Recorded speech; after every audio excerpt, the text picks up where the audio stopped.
This is worrying, very, very worrying for Arsenal as the dust settles on this World Cup, and we get towards the final. And a lot of teams now are going out, and the players are returning home. We're getting to know the extent of Arsenal's injury crisis going into this new season, and the effect it's going to have on the chances of us retaining this title.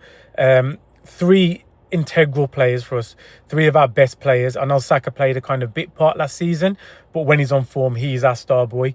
Declan Rice, who was instrumental in that midfield, and Saliba, as we can see, you know what I mean, one of the best in the world in that position. I think he walks into any club side around the world, and they're all going to be out for sustained periods of time. Saliba with a back injury forced him off against France in that game against Spain that they lost, and they're saying that after the back surgery, he could be out to 4 to 5 months, which are possibly.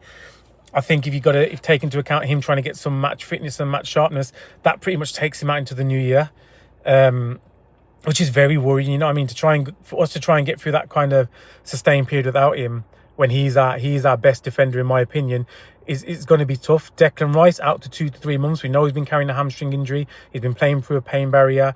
I think it's been going on since late February, early March for Arsenal. There's rumours that he's been taking injections to get through games for England. He's been playing the majority of the games, and he played some extra time minutes for him as well.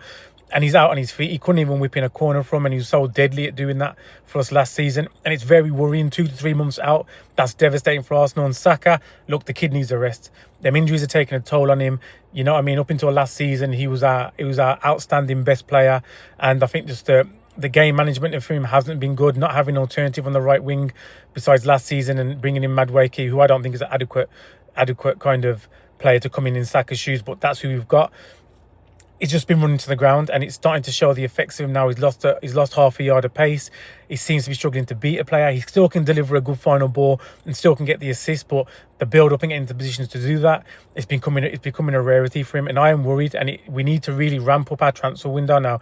We need to go and get some of these targets over the line. Bruno Guimaraes is a must. He has to come in now to kind of shore up that midfield and give us a chance to get through some games without Declan Rice. I think we need another attacking option.